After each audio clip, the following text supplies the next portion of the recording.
finally got shut by a G.I. Joe articles of how the media is on its everlasting warpath against third parties and independents. So let's go ahead and bring this up because, as you all know, we are in a election cycle, and it's been completely mediocre. The Democratic primary, mediocre. The Republican primary, entertaining, but none of those candidates had what it takes because Trump was the front and center topic of all those debates, and even with him not showing up, he still won. So what does that tell you? So what does that leave us now? We leave us with the opportunity and the possibility of seeing the rise of third parties. Now, I want to be clear on this, especially to my most diehard third-party independent supporters, viewers who are very enthusiastic about this election cycle. I share that, but I also have my criticisms and disappointment in the third-party political movement that is happening here because there were opportunities lost and there was a lot of ground that could have been gained, which third parties never capitalize on. And let me explain this before I pull up the articles. In 2016, there was a very good chance in which the Greens really could have built a strong political movement, which they squandered. They did it again in 2020. The Libertarians, while I have my differences with them here and there, I have to give credit where credit's due. In this election cycle, they have secured 48 states. They got to get 2 more to have full ballot access. And that's what I would like to have seen with the Greens and other third parties out there. They haven't done that. And with this crop of third-party candidates, I feel like maybe there should have been a more coherent plan and groundwork laid, especially after the 2020 election cycle, in regards to how third parties were going to push forward. You have Dr. Cornell's West campaign, which is a fart in a win, in my opinion, and it's a complete joke. But yet, he has a right to run, as he should. You have Dr. Jill Stein running again for a third time, which the Greens really should secure who's going to be their nominee and also secure more ballot access. But the Greens, in my opinion, are just a dream. I don't know if they really are going to go all the way and just how aggressive they're going to be in regards to getting not only more ballot access, but also reaching out to voters because voter enthusiasm is at an all-time low, even though 50% of Americans identify themselves as independents. Then you got the Libertarians. They got ballot access. But right now, again, their front and center candidate needs to get their name out there and do it quick. And finally, you have RFK Jr. What more can I say that hasn't been said already? I feel like his campaign is very pro-Israeli. So, I mean, if Trump and Biden are pro-Israel, RFK Jr. has them beat. And while his name has name recognition and he very well has a chance out of all the other candidates I mentioned to be on the debate stage, there's a lot more to be desired from that campaign, and it doesn't have my support. But hey, he has a right to run like anybody else because we live, in theory, in a democracy. So that's my criticism of third parties. I think the people could have been better. It could have been, or it should have been organized a lot better. But, you know, maybe this election cycle, we could see something, and maybe it can inspire others who are far better to do more. That is my hope, but hope is the first path to disappointment. So let's go ahead and pull up this first article here, because once again, the onslaught is, or at least the attack or the propaganda we're going to see is how a third-party candidate put Trump in the White House, or how could a third-party candidate put Trump in the White House? Oh, no, because it all leads back to this guy, the Republican. So if you vote third party, no matter how you vote, even if you don't vote, you're helping out Trump.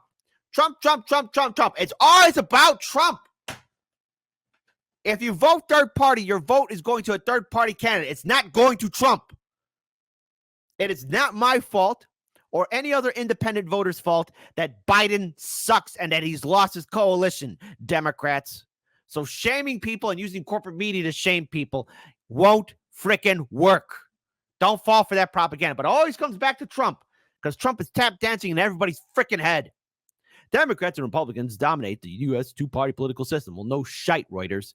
But independent candidates like RFK Jr. and other third-party candidates could have a major impact in this year's presidential election. You don't say. Reuters spoke to a dozen strategists who are gaming about how a third-party candidate could land in the unusual U.S. electoral college system. Early scenarios show a third-party candidate is likely to take more votes from President Joe Biden, a Democrat, than Republican former President Donald Trump.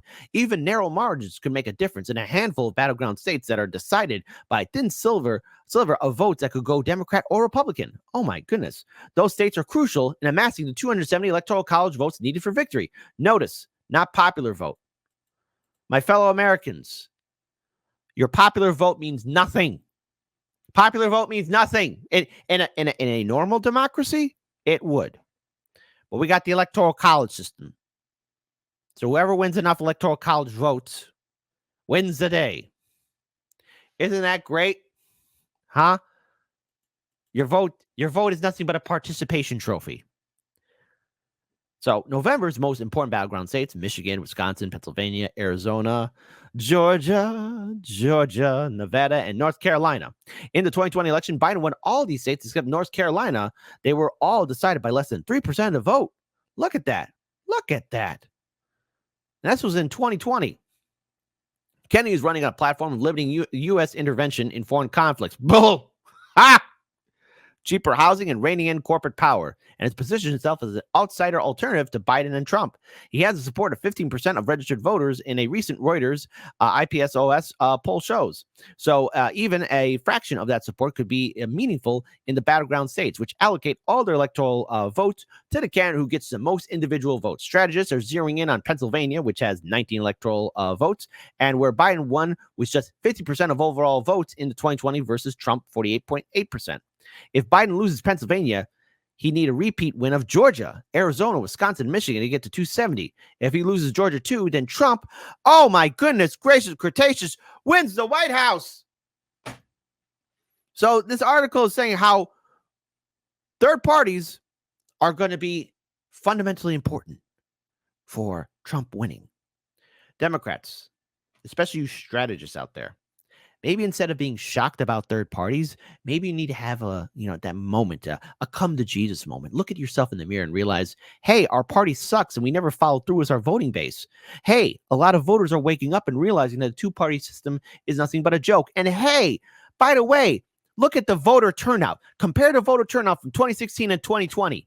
People were enthusiastic, blind enough, and foolish enough to believe in the Democratic Party, because he had that old dog, Bernie Sanders, suckering in people. Well, that ain't working this time.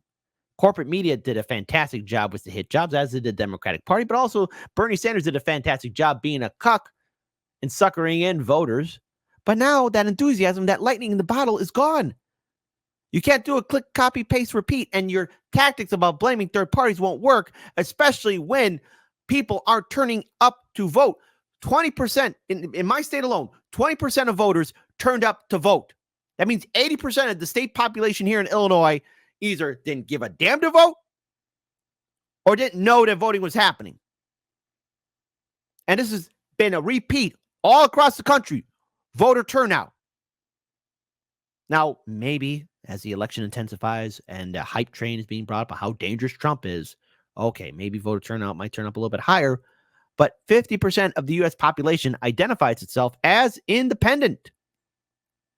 And the thing is, people are going to want to see a debate. And there's talk about whether a debate will happen or not happen. I want to pull up this article here from ABC News. Yes, the same outlet owned by Disney. The same outlet was George Snuffleupagus.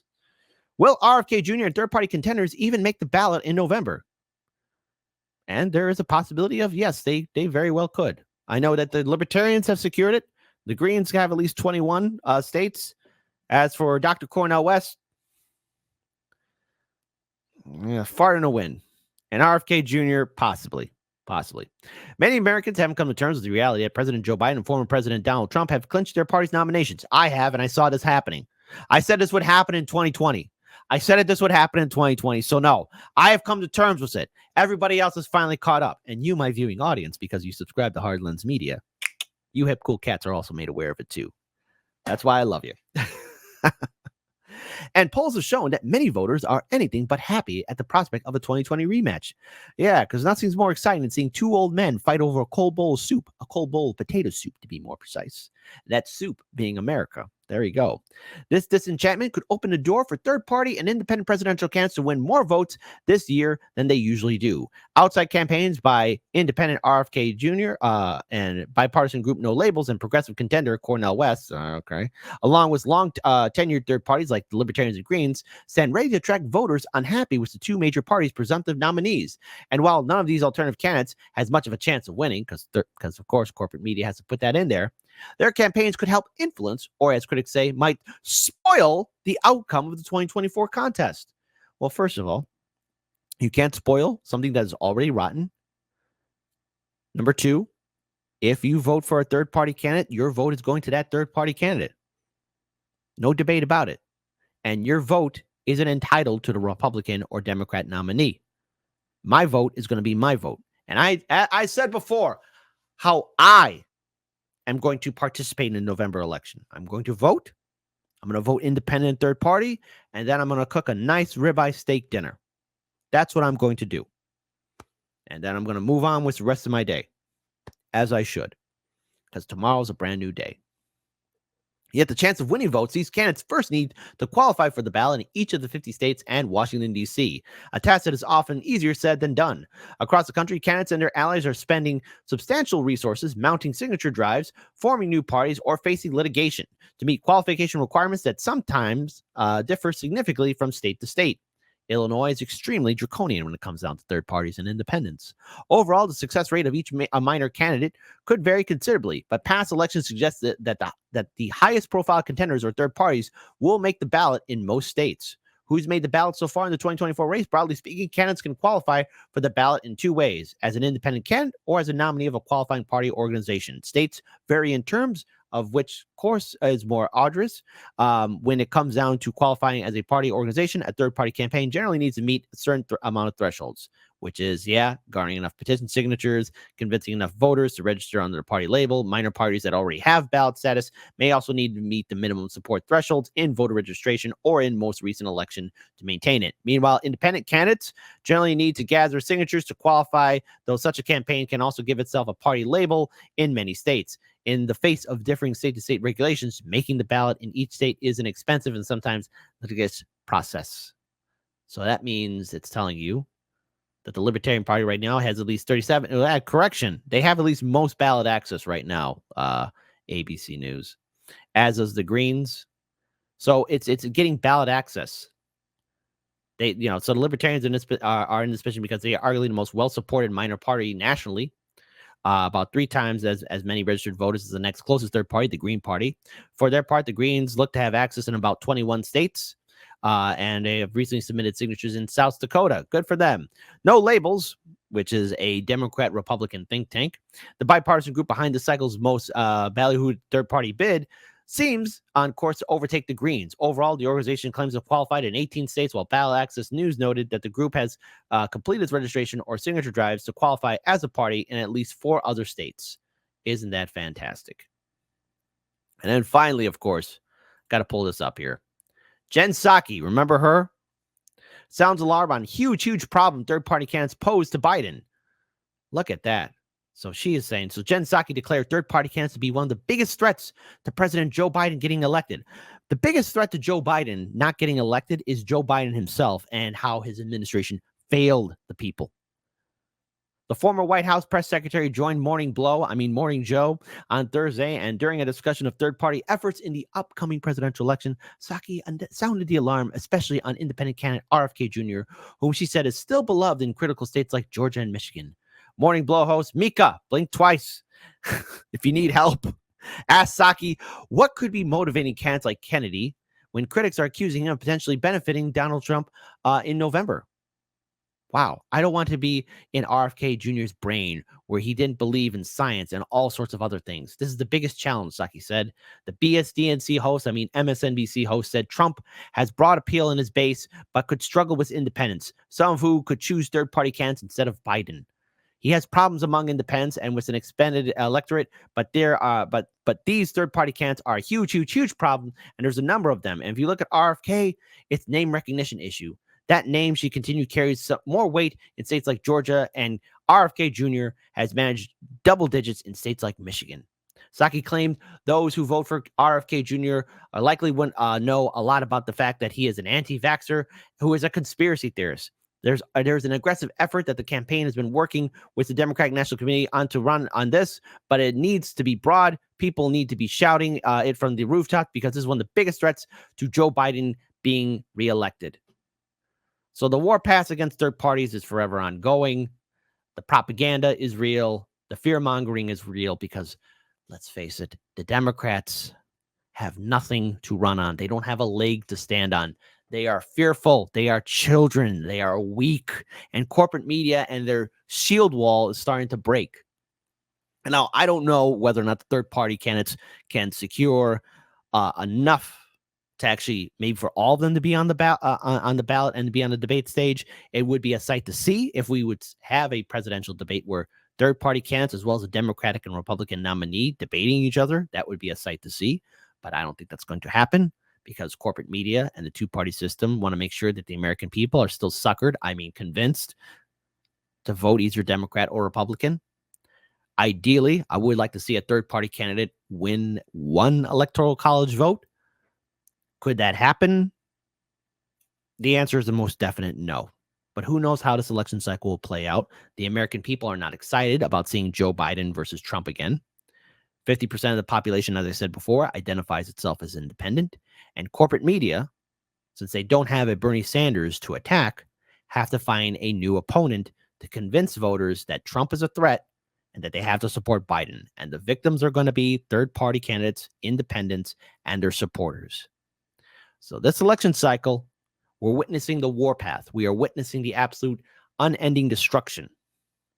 And voters need to wake up to the fact that corporate media and the two-party system want you to be subservient into the choices that they are presenting you. Now, this might be the last election cycle I'm going to vote in, but since it might be the last, I'm going to vote independent because I want to at least have a clear conscience. I am not going to support the lesser of two evils because I don't believe in that crap, and neither should you.